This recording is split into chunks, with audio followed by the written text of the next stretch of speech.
शुभविवाह या मालिकेच्या आजच्या भागामध्ये आपण पाहणार आहोत. वकील आलेले आहेत आणि ते पाहत आहेत की घरामध्ये काय चाललेलं आहे. घरामध्ये त्यांना स्पष्टपणे दिसतंय की भूमीवर अन्याय होत आहे. भूमीवर डोमेस्टिक व्हायलन्स होत आहे आणि भूमी त्या गोष्टीचा बळी जात आहे. भूमीला घरातली वेगवेगळी कामं सांगितली जात आहेत असं वकिलांना स्पष्टपणे दिसतंय आणि भूमीसुद्धा त्यांच्या निदर्शनास आणून देते की कशाप्रकारे घरात माझ्यावर अन्याय होत आहे. पण या सगळ्या गोष्टीचा त्रास मात्र रागिणीला चांगलाच झालेला आहे. रागिणीला समजलं आहे की भूमी काय करू शकते ते. भूमीनं खूप मोठी चाल चाललेली आहे आणि आता यामध्ये तिला माघार घेण्याशिवाय पर्यायच नाही आहे. आकाश देखील आता रागिणीलाच म्हणत आहे की जर का पौर्णिमा भूमीला घरकाम करायला लावत होती तर तू तेव्हा तिला का सांगितलं नाही शांत बस म्हणून. ज्या अर्थी तू शांत बस म्हणली नाही त्या अर्थी तुला सुद्धा असं वाटत होतं का की भूमीने हे काम करावं. आता रागिणीला आकाशला काय समजावून सांगावं ते कळत नसतं, कारण भूमीने अगदी बरोबर जादू आकाशवर केलेली आहे आणि भूमी आता हे पटवून देते की रागिणीसुद्धा पौर्णिमाच्या बरोबर सामील झालेली होती. तेव्हा रागिणी एकदम रंग बदलते आणि म्हणते की असं नाही, मी तिला सांगितलं होतं, तू तिला विचार, मी तिला बोलले होते की तिला असे काही कामं सांगू नको म्हणून. अचानक रागिणी बदललेली पाहून आता पौर्णिमाला सुद्धा काय बोलावं ते कळत नाही, कारण रागिणीने एका सेकंदात पौर्णिमाचे साथ सोडलेले असते आणि आता पौर्णिमा मात्र चांगलीच तोंडावर पडलेली असते. आकाशला मात्र पौर्णिमाचा चांगलाच राग आलेला आहे. तो अक्षरशः अंगावर जाऊन तिला म्हणतोय, तुला कळत नाही आहे का, भूमी प्रेग्नंट आहे. भूमी प्रेग्नंट असूनसुद्धा तुम्ही तिला असली कामं कसं काय सांगू शकता ना, तेच मला कळत नाही. आणि तो रागिणीला सुद्धा बोलत आहे, जर का पौर्णिमा चुकत होती तर तू तिला सांगणं गरजेचं होतं, असं तो तिला समजावून सांगतोय. तेव्हा आता भूमीच त्यांची बाजू घेऊन बोलायला लागते आणि म्हणते, आकाश जाऊ दे ना, कशाला त्यांना बोलतोयस. त्यांना जे वाटतंय ना ते करतायत. रागिणीला कळतंय की भूमी आता अक्षरशः नाटकं करायला लागलेली आहे. आपल्यापेक्षा सुद्धा जबरदस्त नाटक ती करायला लागलेली आहे आणि आता यावेळेस आपल्याला माघार घेतल्याशिवाय पर्याय नाही. भूमी आकाशला बोलत असते की तू त्यांना काहीच बोलू नको. हे सगळं का होतंय ना ते तुला माहिती नाही आहे. हे सगळं होतंय त्यांच्याकडे असलेल्या अधिकारामुळे. म्हणजेच हे सगळं होतंय त्यांच्याकडे असलेल्या चाव्यांमुळे. भूमीने अगदी योग्य वेळेला योग्य तो मुद्दा बाहेर काढलेला आहे. भूमीला ज्या चाव्या पाहिजे आहेत त्या रागिणीकडे आहेत आणि आता भूमी बरोबर आकाशला पटवून देते की त्या माझ्यावर अन्याय करतच राहणार, कारण त्या या घरच्या मालक आहेत आणि त्या मालक असल्यामुळे मला ही कामं करावीच लागणार आहेत. म्हणजे जर का त्या चाव्या माझ्याकडे मिळाल्या तर त्या माझ्यावर अन्याय करू शकणार नाहीत. असंच भूमीला आकाशला सुचवायचं असतं आणि ते अगदी सहजपणे तिने त्याला सुचवलेलं असतं. भूमीने अगदी व्यवस्थितपणे गळ आकाशच्या गळ्यात उतरवला आहे आणि आकाशसुद्धा आता भूमीचं ऐकत आहे. भूमीला आता रागिणीकडच्या चाव्या पाहिजे असतात. रागिणीला समजलंय भूमीची चाल नक्की काय आहे आणि आता एक पाऊल मागं घेण्याशिवाय काहीच पर्याय नाही आहे हे देखील तिला समजलेलं असतं. आता एकदाच्या चाव्या हिच्या हातात देते म्हणजे ही बाई गप्प बसेल असे विचार आता रागिणीच्या सुद्धा डोक्यात येत असतात. रागिणीला कळलंय की भूमीला चाव्या मिळाल्याच पाहिजेत, नाहीतर ती अजून काय काय करणार आहे. तेवढ्यात वकील साहेबसुद्धा चिडलेले असतात आणि वकील साहेब म्हणतात, या घरामध्ये इतकं काही वाईट चाललंय ना ते आता मी माझ्या नजरेनं स्वतः बघितलेलं आहे. एका गरोदर लेडीजवर तुम्ही असा अन्याय कसं काय करू शकता. या घरामध्ये चाललेल्या गोष्टीमुळे मी ठरवलं आहे की आता या घरातल्या सगळ्या सदस्यांवर मी डोमेस्टिक व्हायलन्सची केस टाकणार आहे. आणि हां, नॉन ऑफेन्सेबल गुन्हा आहे एवढं लक्षात ठेवा. एकदा जर का ही केस तुमच्यावर टाकली तर सगळे आत जाल आणि किती दिवसासाठी जाल हे सांगतासुद्धा येणार नाही. त्यामुळं आता मात्र मी शांत बसणार नाही आहे, कारण हे सगळं माझ्यासमोर होताना मी पाहतोय. आता मला शांत बसणं होणार नाही असं वकील म्हणतात. तेव्हा वकिलांना सर्वजण शांत करायला लागतात आणि म्हणतात, असं नाही आहे, तुम्हाला वाटतंय तशी गोष्ट घडलेली नाही आहे. वकील मात्र ऐकत नसतात. वकील म्हणतात, माझ्यासमोर घडलेल्या गोष्टीसुद्धा तुम्ही नाही कसं काय म्हणू शकता.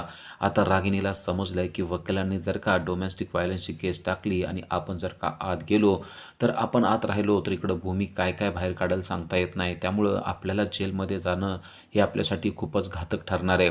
आत्ताच्या आत्ता या वकिलांना आपण समजावून सांगणं गरजेचं आहे असं तिच्या मनात विचार येत असतात. वकील मात्र जबरदस्त चिडलेले आहेत. वकील म्हणतायत की आकाशराव, मला वाटलं नव्हतं घरामध्ये असं काहीतरी चालू असेल. मला आता ही केस करणं गरजेचंच आहे. तेव्हा रागिणीने मात्र आता बॅकफूटवर यायचं ठरवलं आहे. रागिणी म्हणते, अहो असं काही नाही आहे, जरासं ऐकून तरी घ्या. आणि आता रागिणीनं ठरवलं आहे की आपल्याकडच्या चाव्या एकदाच्या या बाईच्या हातात देऊन टाकूया, म्हणजे ही बाई गप्प बसेल. नाहीतर ही बाई गप्प बसणार नाही, अजून आपल्यावर काय काय चार्जेस लावेल आणि काय काय करायला होईल काय सांगता येत नाही. तेव्हा रागिणी आता भूमीच्या जवळ येते आणि म्हणते, तुला या घरातले अधिकारच पाहिजेत ना, म्हणजे तुला चाव्याच पाहिजेत ना, घे बाई, ह्या चाव्या घे असं म्हणून तिचा हात जवळ घेते आणि त्यावर तो किल्ल्याचा जुडगा आदळते. तेव्हा भूमी, नको मला, तुम्हाला वाटतंय का मी हे चाव्यासाठी केलेलं आहे असं नाटक करायला लागते. पण रागिनी म्हणते, त्यासाठी तू केलंय म्हणत नाही, पण तुला चाव्या पाहिजे, तुला अधिकार पाहिजे ना, तर घे एकदाचा असं म्हणून त्या चाव्या आता तिने भूमीकडे दिलेल्या असतात. वकील सगळे हे शांतपणे बघत असतात. आता चाव्या भूमीच्या ताब्यात आल्यात म्हटल्यानंतर ती मालक होईल आणि आता तिच्यावर कसलाही अन्याय होणार नाही असं देखील वकिलांना वाटत असतं. इकडं रागिनी भूमीला सांगत असते की चाव्या तुझ्या ताब्यात मिळाल्यात म्हणल्यानंतर तू मालक होशील ना, मग आता तुला काही भीती नाही आहे ना. तेव्हा भूमी पण नाटक करायला लागते आणि म्हणते, तुम्हाला असं वाटतंय का हे सगळं मी चाव्यासाठी केलेलं आहे, मला या चाव्यांची काहीसुद्धा गरज नाही, तुम्ही सांगाल ते काम मी करायला तयार आहे. उलट भूमीच अजून मुद्दाम तसं बोलत असते. त्याचबरोबर वकिलांना देखील ती म्हणत असते की आता वकील साहेब, आज मला तुमच्याशी काहीच बोलायची इच्छा नाही आहे, खरं तर अक्षरशः मी कंटाळून गेलेले आहे, आपण या गोष्टीवर नंतर बोलूया का, कारण आत्ता इथं बोलण्यासारखं काहीच उरलेलं नाही आहे, तुम्ही पाहताय ना घरामध्ये काय चालू आहे. वकील देखील बघत असतात की यांच्या घरामध्ये काहीतरी कलह सुरू आहे, त्यामुळे आता थांबणं काय उपयोगाचं नाही आहे. त्याचबरोबर भूमीला ज्या चाव्या पाहिजे होत्या त्या चाव्या तर भूमीने अगदी शिताफीने मिळवलेल्या असतात. रागिनी बघत असते की भूमी कशा प्रकारे डाव खेळत आहे. तिला समजलेलं असतं की भूमी आता शांत बसणारातली नाही आहे. भूमी अगदी खोचक नजरेनं रागिनीकडे पाहत असते आणि हा डाव मी कसा जिंकला हेच तिच्या नजरेतून रागिनीला स्पष्टपणे कळत असतं. रागिनी मात्र आता तिच्या डोळ्यात डोळे घालून सुद्धा बघू शकत नसते, कारण रागिनीला चांगलीच धूळ भूमीने चारलेली असते. भूमीने अगदी चांगला डाव करून रागिनीला चितपटच करून टाकलेलं असतं. आता वकील साहेब म्हणतात, तुमच्या घरामध्ये हा कलह सुरू आहे, मी आता माझ्या डोळ्याने बघितला आहे, पण आता मी नंतर जेव्हा येईल तेव्हा मात्र तुमच्या घरातला हा कलह मिटलेला असला पाहिजे. तेव्हा भूमी वकील साहेबांना म्हणते की अहो, आमच्या घरातला कलह नक्की मिटेल. तेव्हा ते म्हणतात, आज आता आपण काही बोलायला नको आहे, कारण तुम्ही सुद्धा थकलेले आहात आणि मला खूप काही डिस्कशन तुमच्याबरोबर करायचं आहे, त्यासाठी मला खूप काही वेळ लागणार आहे, त्यामुळे मी आत्ता जातो आणि नंतर तुम्ही मला फोन करून बोलवून घ्या, त्यानंतर मी येतो असं म्हणून आता वकील जाणार असतात. काश हे सगळं चित्र पाहतोय त्याला समजतंय की भूमीवर खूप मोठा अन्याय होत होता, पण आता तिच्या हातामध्ये चाव्या आल्यात म्हणल्यानंतर भूमीवर अन्याय होणार नाही असं आता त्याला वाटत आहे. आणि भूमी देखील रागिणीला म्हणते, तुम्हाला वाटत असेल की मी तुमच्यावर अन्याय करेल, पण मी तुमच्यावर देखील अन्याय करणार नाही. वकिलांना मात्र आता समाधान वाटलंय, कारण भूमीवर कसलाच अन्याय होणार नाही हे त्यांच्या लक्षात आलेलं असतं आणि आता ते देखील घराच्या बाहेर पडलेले असतात. आकाश देखील जब म्हणतो की आता मी थोडासा आराम करतो, भूमी तू स्वतःची काळजी घे आणि आता घरातलं कोणतंच काम तू करण्याची गरज नाही आहे, आता तू मालकीनेस एवढं लक्षात ठेव, सगळ्या चाव्या तुझ्या हातात आहेत, सगळे अधिकार तुझ्या हातात आहेत. त्याचबरोबर आकाशच्या आजीने देखील भूमीला सांगितलेलं असतं की आता घरातल्या सगळ्या गोष्टींकडं तू लक्ष द्यायचं आहे, घरकामापासून हिशोबापर्यंतची सगळी जबाबदारी फक्त आणि फक्त तुझीच आहे. आकाशने देखील भूमीला तीच गोष्ट पुन्हा एकदा समजावून सांगितली आहे. भूमी म्हणते, आकाश तू आता काहीच काळजी करू नको, मी सगळं काही करते, तू आता आराम कर. आकाश जातो आणि आता भूमी रागिणीच्या समोर येऊन थांबते आणि म्हणते, मग कसं काय, कशी वाटली माझी ॲक्टिंग, तुम्हाला असं वाटतंय का की फक्त हे सगळं तुम्हीच करू शकता, आता मी देखील तुमच्याच तालमीमध्ये तयार झालेले आहे. तुमची नाटकं बघून बघून नाटक कसं करायचं असतं ना ते अगदी बारकाईने मला समजलं आहे, जमलं आहे ना मला चांगलं नाटक, असा खोचक टोला देखील भूमीने रागिणीला मारलेला असतो आणि रागिणीला भूमीचा टोला खाण्याशिवाय दुसरा काहीच पर्याय उरलेला नसतो. भूमीकडे ती एकटक पाहतच राहते आणि म्हणते, तुला असं वाटत असेल की फक्त चाव्या मिळवल्या म्हणजे तू जिंकशील. भूमी म्हणते, हे काहीच नाही आहे, आता पुढं पुढं मी काय करणार आहे ना ते जरा तुम्ही नीटपणे बघतच राहा आणि आता माझ्याशी पंगा घ्यायचा विचारसुद्धा तुम्ही करू नका, कारण आता जर का पंगा घेतला ना तर मी काय करेल विचार करा. चाव्या मिळवण्यासाठी मी एवढं करू शकते, तर बाकी गोष्टींसाठी मी काय काय करू शकते ना ते तुमच्या चांगलं लक्षात येत असेल. तेव्हा आता रागिणीला देखील भूमीची चांगलीच भीती वाटलेली असते. चाव्या मिळवण्यासाठी जर का ही बाई एवढं काही करू शकत असेल तर बाकीच्या गोष्टींसाठी काय काय करू शकेल असा विचार तिच्या डोक्यात आलेला असतो. पौर्णिमा देखील अगदी घाबरून गेलेली असते, कारण भूमीने डायरेक्ट रागिणीला चेक दिलेला असतो आणि रागिणीला चेकमेट करून टाकलेलं असतं आणि यावेळेस रागिणीसुद्धा काही बोलू शकत नसते हे पौर्णिमाच्या देखील लक्षात आलेलं असतं. रात्र झालेली आहे आणि भूमी किचनमध्ये काम करत बसलेली असते. त्याच वेळेला तिचा पारितोष बरोबर फोन चालू असतो. पारितोषला ती विचारत आहे की नक्की परत काय झालं ते सांगा आणि गायकवाड साहेब काय म्हणले. तेव्हा पारितोष तिला इत्थंभूत माहिती देत आहे. तो तिला सांगत आहे की गायकवाड साहेबांबरोबर मी बोललो तेव्हा गायकवाड साहेब म्हणले, "आपण डॉक्टरांच्या क्लिनिकवर जाऊया." डॉक्टरांच्या क्लिनिकवर सुद्धा आपल्याला बरेच काही पुरावे मिळू शकतायत. जुन्या काही गोष्टी काढून पाहतो आणि त्यातून आपल्याला काही धागेदोरे लावता येत आहेत का? नक्की त्या डायरीमध्ये कोणाचं नाव असेल हे आपल्याला पाहता येईल का? हे त्यांनी सांगितलेलं आहे. तेव्हा भूमी खुश होते आणि म्हणते, "तिथली जबाबदारी तुम्ही व्यवस्थित पार पाडा." पारितोष म्हणतो, "तू इकडचं काहीच काळजी करू नको. अगदी व्यवस्थितपणे मी सगळी इकडची बाजू पार पाडतो." भूमी म्हणते, "घरातली सगळी बाजू मी व्यवस्थितपणे पार पाडते." पारितोष भूमीला विचारतो की घरामध्ये सगळं व्यवस्थित चाललेलं आहे का? भूमी म्हणते, "अगदी व्यवस्थित चाललेलं आहे. घराच्या किल्ल्यासुद्धा आता मी माझ्याकडे मिळवलेल्या आहेत." पारितोष म्हणतो, "गुड. आता आपल्याला क्लिनिकमधून काही पुरावे मिळवणं गरजेचं आहे. एकदा जर का ते पुरावे आपल्याला मिळाले तर मग मात्र त्या डायरीमध्ये कोणाचं नाव होतं ते आपल्याला व्यवस्थितपणे कळू शकणार आहे." भूमी म्हणते, "प्लीज तुम्ही फक्त गायकवाड साहेबांच्या बरोबर राहून तेवढं क्लिनिकमध्ये आपल्याला काही पुरावे मिळत आहेत का ते बघा." पारितोष म्हणतो, "तू इथली काळजी काहीच करू नको भूमी. मी गायकवाड साहेबांच्या बरोबर आहे. आजच माझं त्यांचं बोलणं झालं आहे आणि ते म्हणलेत की आपण नक्कीच त्या क्लिनिकमधून काही ना काहीतरी धागेदोरे मिळवूया. एकदा जर का आपल्याला ते धागेदोरे मिळाले तर त्या डायरीमधल्या त्या व्यक्तीचं नाव आपल्यासमोर येईल आणि तो व्यक्ती कोण आहे हे तुला जगाच्या समोर देखील आणता येईल." भूमीला पारितोषने सांगितलेल्या गोष्टी पटत असतात. कारण पारितोष आता भूमीला अगदी चांगली मदत करत आहे. गायकवाड साहेबांबरोबर राहून तो क्लिनिकमध्ये जाऊन नक्की त्या व्यक्तीचं नाव काय आहे ते काढण्यासाठी भूमीला तो मदत करत आहे. भूमी त्याचबरोबर त्याला म्हणते, "स्वतःची सुद्धा तुम्ही व्यवस्थित काळजी घ्या. कारण इथं काय चाललेलं आहे ना ते तुम्हाला माहीत नाही आहे." पारितोष म्हणतो, "मी माझी काळजी घेतोय. तू माझी काळजी अजिबात करू नको. तू फक्त तुझी काळजी घे." त्याच वेळेला आकाश जिन्यातून खाली येत असतो. भूमी पारितोषबरोबर बोलते हे त्याला माहीत नसतं. भूमी मात्र अतिशय सेन्सिटिव्ह गोष्टीवर त्याच्याशी बोलत असते.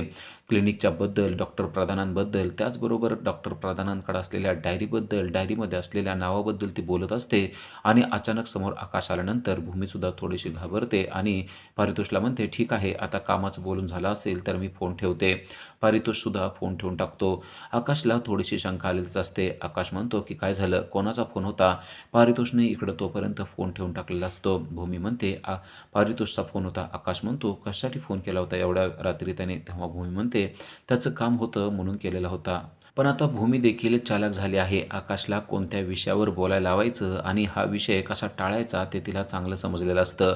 भूमी स्वयंपाक करत असते तेव्हा हा विषय टाळला जावा म्हणून भूमीने आता एकदम रोमॅन्टिक होण्याचं ठरवलेलं असतं.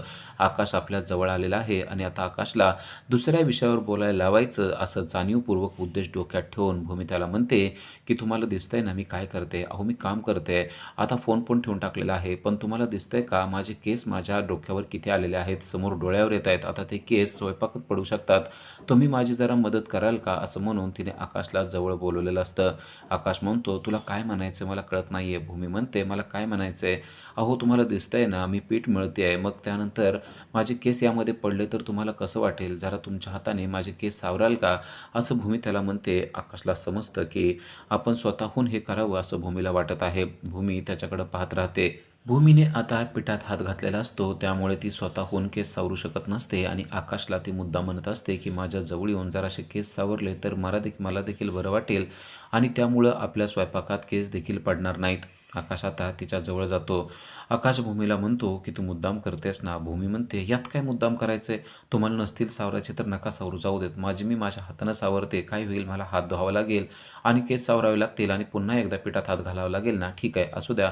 ती असं बोलते तेव्हा आकाशला समजतं की भूमी रागाला जात आहे. आता आपण स्वतःहून जर का तिचे केस सावरले तर तिला देखील बरं वाटेल असा विचार करून आकाश आता तिच्या जवळ गेलेला असतो. तिच्या केसावरून तो हात फिरवणार असतो.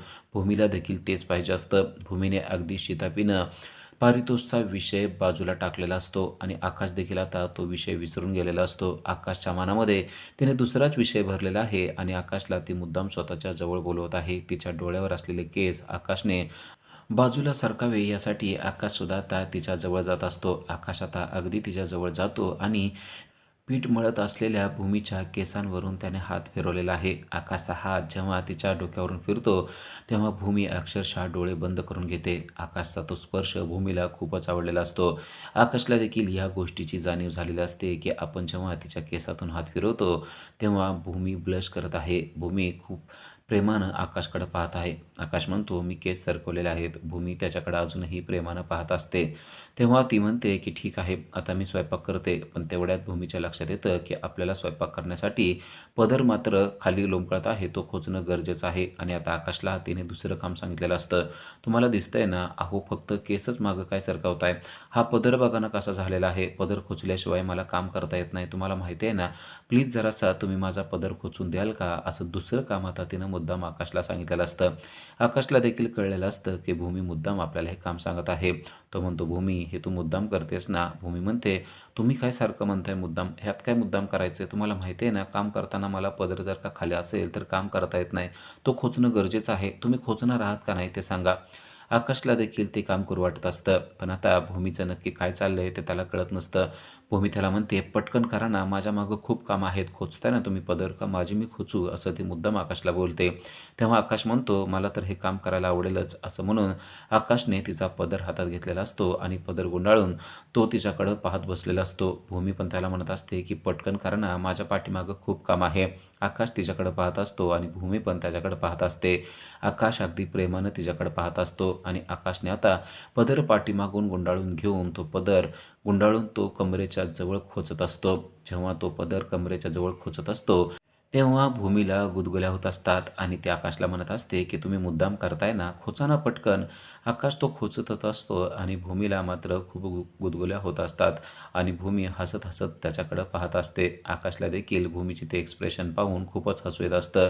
त्याच्या लक्षात येत असतं, की आपला हात तिच्या कमरेला लागल्यामुळं तिला गुदगुल्या होत आहेत आणि ती आकाशकडं प्रेमानं पाहत असते. आता आकाश देखील तिच्याकडं तेवढ्याच प्रेमानं पाहत असतो.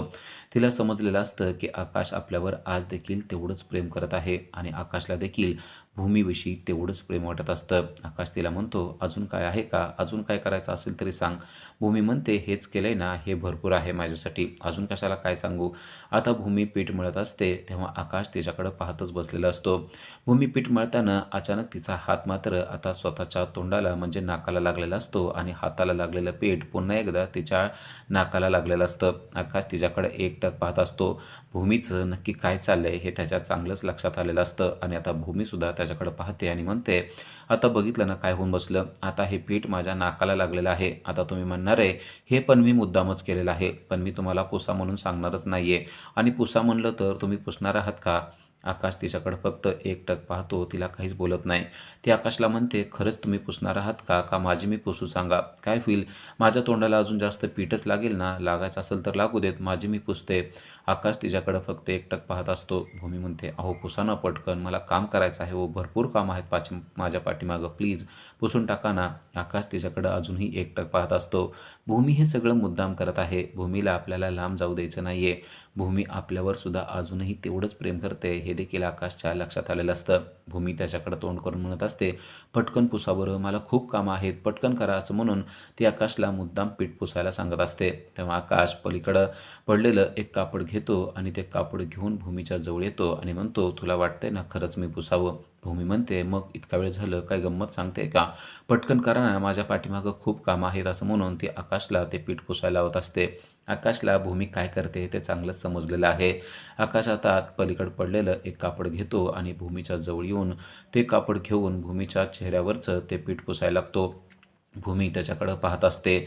भूमीला देखील कळले, की आकाशला आपण सांगितलेले सगळे काम करायला आवडत आहेत. आपण सांगितलेलं काम आकाश अगदी प्रेमानं करत आहेत, ही गोष्ट तिच्या देखील लक्षात आलेली असते. आपण सांगितलेलं एकही काम आकाश टाळत नाहीये. आकाशला आपण सांगितलेली सगळी कामं अगदी प्रेमानं आणि आपल्या जवळ थांबून करायला आवडतायत, हे देखील भूमीच्या लक्षात आलेलं असतं. आकाशने ते कापड उचललेलं असतं आणि तो आता भूमीच्या समोर उभा असतो. भूमीकडे तो एकटक पाहत असतो आणि भूमीच्या नाकाला लागलेलं पीठ तो आता हळूहळू पुसत असतो. भूमीला देखील तो स्पर्श आणि आकाशची ती काम करण्याची पद्धत खूप आवडलेली असते. आकाश आणि भूमी पुन्हा एकदा एकमेकाच्या जवळ येताना आपल्याला पाहायला मिळत आहेत. आकाशने सावकाशपणे भूमीच्या नाकावरचं पीठ पुसलेलं असतं आणि तेव्हा ते दोघेही एकमेकाच्या डोळ्यात पाहत असतात. दोघांनाही एकमेकाच्या डोळ्यामध्ये प्रचंड प्रेम जाणवत असतं. आकाश ते पीठ पुसत असताना भूमीला अगदी जवळून पाहत असतो, निरखून पाहत असतो. भूमी जाणीवपूर्वक आपल्याला स्वतःच्या जवळ बोलवत आहे. भूमीला आपण सतत जवळ पाहिजे आहे हे त्याच्या लक्षात आलेलं असतं. तर खरोखरच भूमीलाही वाटत असतं की आकाशने आपल्याला सोडून जाऊच नये, आकाशने आपल्या जवळच थांबावं. आकाश देखील भूमीचं ती इच्छा पूर्ण करत असतानाच आपल्याला पाहायला मिळतो. पीठ पुसलेलं असलं तरी देखील आकाश मात्र तिच्या जवळून हलत नसतो. तो तिच्या जवळच बसलेला असतो आणि तो आता विचारत असतो की अजून काय करायचं असेल तर सांग, बाकीचं काय कामं असेल तर ते देखील करतो. भूमी देखील त्याकडं प्रेमानं पाहत असते आणि म्हणते की अजून काय काम असेल तर नक्की सांगणार आहे. पण सध्या माझ्या पाठीमागं हे स्वयंपाकाचं काम आहे ना, ते मला करणं गरजेचं आहे. आकाश म्हणतो, ठीक आहे. मग मी गेलं तरी चालेल का? भूमी म्हणते, तुम्हाला जाऊ वाटत असेल तर नक्की जा. आकाश पण तेथून जात नसतो आणि भूमी पण मुद्दाम त्याला स्वतःच्या जवळच थांबवून घेत असते. आकाश तिला म्हणतो की हे सगळं करण्याची काय गरज आहे तुला? तू कशाला करतेस हे सगळं? भूमी म्हणते, हे सगळं मी प्रेमानं करते. मला हे करायला आवडतं म्हणून करते. हे काम मला कोणी सांगण्याची गरज नाही आहे. स्वयंपाकाचं काम मला आवडतं, तुम्हाला माहिती आहे ना, म्हणून मी अगदी प्रेमानं सर्वांसाठी या गोष्टी करत असते. आकाशला समजलं आहे की भूमीकडे चाव्या दिल्या असल्या तरी देखील ती स्वतःच्या मनानं सगळी कामं करत आहे. चाव्या आल्या म्हणून तिनं काम करायचं बंद केलेलं नाही हे देखील त्याच्या लक्षात आलेलं असतं. आता सर्वजण जेवणासाठी बसलेले असतात आणि जेवणासाठी भूमीने वेगवेगळे पदार्थ केलेले असतात आणि त्यामध्ये उकडलेल्या भाज्या, भात आणि वरण असा साधा मेनू तिने केलेला असतो आणि सॅलड देखील तिनं चिरून ठेवलेलं असतं. सर्वजण पाहतात की भूमीनं काय काय स्वयंपाक केलेला आहे. पण जेव्हा रागिनी हे सगळं पाहते तेव्हा तिच्या मात्र मस्तकात आग उसळते. ती पाहते की सगळं काही साधा स्वयंपाक केलेला आहे. यामध्ये तळलेलं काही नाही आहे. सगळं काही साधं आहे आणि मिळमिळीत जेवण केलेलं आहे. ते पाहून तिला मात्र खूपच राग आलेला असतो. ती भूमीला म्हणते की भूमी, काय काय बनवलं आहेस तू? भूमी सांगते की उकडलेला पालक, उकडलेली भेंडी, वरण आणि भात बनवलेला आहे. हा मेनू ऐकल्यावर रागिनी अक्षरशः चिडते आणि म्हणते, भूमी तू हे सगळं मुद्दाम करतेस ना? भूमी म्हणते, हो, हे सगळं मी मुद्दामच केलेलं आहे. पण का केलं आहे ते तुम्हाला माहिती आहे का? रागिनी म्हणते, सगळं कळतंय मला. पौर्णिमा म्हणते, मला देखील समजलेलं आहे. हे सगळं तू मुद्दाम करतेस. यांना हे आवडत नाही ना, म्हणूनच तू केलेलं आहे. भूमी म्हणते, त्याचा काहीच संबंध नाही आहे. यांना हे खाणं गरजेचं आहे ना, म्हणून मी ते केलेलं आहे. रागिनी म्हणते, मला हे खायला आवडत नाही. तुला माहिती आहे ना, कोण खातं ह्या उकडलेल्या भाज्या, उकडलेली भेंडी आणि उकडलेला पालक? असलं खात असतात का? मला हे खाण्याची अजिबात इच्छा नाही आहे. आणि ते पुन्हा एकदा ही गोष्ट आकाशच्या निदर्शनास आणून देते. आकाश बघ, हिच्याकडे चाव्या दिल्या की हिने मालकी दाखवायला सुरुवात केलेली आहे. आज मला जे आवडत नाही ना, तेच मुद्दाम तिनं बनवलेलं आहे. तेव्हा भूमी म्हणते, असं काही नाही आहे आकाश. हे सगळं डॉक्टरांनी त्यांना खायला सांगितलेलं आहे, म्हणूनच मी बनवलेलं आहे. त्यांना डायबिटीज आहे, त्यांना शुगर आहे, BP आहे, या सगळ्या गोष्टीचा त्रास होतोय म्हटल्यानंतर त्यांनी काय खाल्लं पाहिजे हे डॉक्टरांनी आपल्याला लिहून दिलेलं आहे ना, तेच मी त्यांच्यासाठी बनवलं आहे. तेव्हा रागिनी चिडते आणि म्हणते, हे असले पदार्थ मला डॉक्टरांनी खायला सांगितलेत, मला माहिती आहे. पण अगं 4 भाज्या तुझ्या आवडीच्या केल्यास तर 2 भाज्या तरी माझ्या आवडीच्या करायच्या ना. भूमी म्हणते, या भाज्या मला आवडत आहेत म्हणून मी केलेल्या नाही आहेत. या भाज्या तुम्ही खाणं गरजेचं आहे ना, म्हणून केलेल्या आहेत. तुम्ही नसते आरोप माझ्यावर करू नका. हे सगळं मी तुमच्यासाठीच केलेलं आहे. चाव्या जरी माझ्यासाठी दिल्या असल्या तरी तुमच्या तब्येतीचा विचार मी केलेला आहे. जर का तुमच्या तब्येतीचा विचार मी केला नसता तर मुद्दाम मी चमचमीत भाज्या केल्या असत्या आणि तुम्हाला खाऊ घातल्या असत्या. त्यामुळं तुमचं शुगर वाढली असती, तुमचा BP देखील वाढला असता. पण मी तुमच्या तब्येतीची काळजी करते ना, म्हणूनच मुद्दाम ह्या भाज्या मी केलेल्या आहेत. तेव्हा अभि चिडतो आणि म्हणतो, गप्प बस, मला कळतंय सगळं, तू हे मुद्दाम केलेलं आहे. आम्ही काय खायचं आहे ते सांग मग आता. तेव्हा त्या अभिला म्हणते, अहो आता मला साधं सांगा, यांना BP आणि शुगर आहे तर ते तुम्हाला देखील होऊ शकतं ना. मग तुम्ही सुद्धा आत्तापासूनच स्वतःच्या तब्येतीची काळजी घेणं गरजेचं आहे. तुम्ही सुद्धा हे सॅलड खाणं गरजेचं आहे. उकडलेल्या भाज्या, भात असं नॉर्मल जेवणच करणं गरजेचं आहे. हे तुम्हाला का कळत नाही आहे? तुम्हाला जरी कळत नसलं तरी तुमच्या तब्येतीची काळजी मला आहे, म्हणून मी हे सगळं बनवलं आहे. भूमी मात्र तिच्या गोष्टीवर ठामच असते. भूमी सांगत असते की आता हेच पदार्थ तुम्ही खाणं गरजेचं आहे. रागिनीला देखील कळलेलं आहे की भूमी आपल्याला हे खाऊ घातल्याशिवाय शांत बसणार नाही. भूमी आकाशला म्हणत असते, हे बघ मोबाईलमध्ये पहा, डॉक्टरांनी यांच्यासाठी काय डाएट दिलेला आहे असं म्हणून भूमीने आकाशला डाएटचा प्लॅन देखील दाखवलेला असतो. आकाश तो प्लॅन बघतो आणि म्हणतो की खरोखरच यामध्ये तर उकडलेल्या भाज्याच दिलेल्या आहेत. आता याच भाज्या खाणं गरजेचं आहे असं आकाशने देखील सांगितलेलं असतं. तेव्हा रागिनी, अभि आणि पौर्णिमाला कळलेलं आहे की भूमी आपल्याला याच भाज्या खाऊ घालणार आहे. भूमी चिडते आणि म्हणते, तरीसुद्धा जर का तुम्हाला वाटत असेल की चाव्या आल्यामुळेच मी मालकी करते तर त्या चाव्या पण नको मला आणि ह्या पदार्थ खायचे नसतील तर खाऊ पण नका. तुमच्या तब्येतीची किती काळजी केली, तुमची कितीही काळजी केली तरी देखील तुम्हाला असं वाटतं की मी तुमची काळजी करत नाही आहे. हे सगळं मी मुद्दामच करते असं तुम्हाला वाटतंय का? तेव्हा आकाश भूमीला म्हणतो, "भूमी असं नाही आहे. तू जे केलं आहेस ते खरोखरच विचार करूनच केलेलं असणार आहे. कारण डॉक्टरांनी जर का ह्यांना ह्याच भाज्या खायला सांगितलेल्या आहेत, तर त्यांनी याच भाज्या खाणं गरजेचं आहे." असं आता आकाशने देखील सांगितलेलं असतं. आकाश आता रागिनी, पौर्णिमा आणि अभिला सांगतो की तुम्ही देखील हेच खाणं गरजेचं आहे. तेव्हा रागिनी चिडते आणि म्हणते, "अरे आकाश, हे तुला वाटतंय मी खायला पाहिजे?" आकाश म्हणतो, "हो, तू खायलाच पाहिजे. कारण तुझ्या तब्येतीची काळजी तू करत नसली तरी तुझ्या तब्येतीची काळजी भूमीने केलेली आहे." रागिनीला समजलंय की हा देखील डाव भूमीने जिंकलेला आहे. कारण भूमी आता आपल्याला हेच खाऊ घालणार आणि जर का आकाशपुढं आपण हे खाल्लं नाही तर आकाशला वाटणार की आपल्याला आपल्या तब्येतीची काळजी नाही आहे. भूमीलाच आपल्या तब्येतीची काळजी आहे हे मात्र तिनं सिद्ध केलेलं आहे असंच आकाशला वाटणार आहे. आणि भूमी देखील मुद्दाम तिला म्हणत असते की तुम्हाला हे पदार्थ खाणं गरजेचं आहे. कारण ते तुमच्या तब्येतीला चांगले आहेत. चांगले चमचमीत पदार्थ जर का तुम्ही खात राहिलात तर तुमचा BP किती वाढणार आहे, तुमची शुगर किती वाढणार आहे या गोष्टीची जाणीव तुम्हाला नाही आहे. त्या गोष्टीची जाणीव मला आहे आणि त्यासाठीच मी हे सगळं बनवलेलं आहे. भूमीनं काही करून आकाश आणि बाकीच्यांना पटवून दिलेलं असतं की रागिनीच्या तब्येतीची काळजी रागिनीपेक्षा जास्त भूमीला आहे आणि म्हणूनच तिनं हे सगळं बनवलं आहे. खरं तर भूमीला तिची खोड मोडायची असते, तिला चांगलं खाऊ घालायचं नसतं, म्हणूनच तिने हे सगळं बनवलेलं असतं. पण आता इनडायरेक्टली भूमीने हे पदार्थ करून आकाशला असं दाखवून दिलेलं असतं की तिला रागिनीची खूप काळजी आहे. उद्याच्या भागामध्ये आपल्याला पाहायला मिळतं की पारितोष आकाशकडे आलेला आहे आणि तो डीलविषयी बोलत आहे. तो आकाशला म्हणत आहे की आपल्याला डीलविषयी काही गोष्टी फायनल करायच्या आहेत. जसं की या डीलमध्ये तुझा नॉमिनी कोण असणार आहे ते तू मला सांगणं गरजेचं आहे. तेव्हा मी भूमीचं नाव लिहू का? असं तो आकाशला विचारतो. तेव्हा आकाशला काय बोलावं तेच कळत नाही. तेव्हा पौर्णिमा उठते आणि म्हणते की तुला वाटत असेल भूमी की आकाश नॉमिनी म्हणून तुझं नाव लावणार आहे, पण आकाश नॉमिनी म्हणून तुझं नाव कधीच लावणार नाही. कारण आकाश हा आमच्याच बाजूने बोलणार आहे. तो तुझ्या बाजूनं बोलणारच नाही आहे. तो तुझं नाव कधीच लावू शकणार नाही आहे, असं ती म्हणते. तेव्हा भूमी आकाशकडे पाहते आणि म्हणते, तुम्हाला ज्याचं नाव लावायचं असेल त्याचं नाव लावा. पण आकाशला समजलंय की या ठिकाणी भूमीचंच नाव लावणं गरजेचं आहे आणि त्यामुळं तो आता रागिनी आणि पौर्णिमा यांच्या विरोधात जाऊन तो सांगणार आहे की या नॉमिनीमध्ये नाव फक्त भूमीचंच लावा आणि तेव्हा पुन्हा एकदा रागिनी तोंडावर पडलेली आपल्याला पाहायला मिळणार आहे. अशा सिरियलच्या अपडेटसाठी आजच आमच्या चॅनलला सबस्क्राईब करा. थँक्यू.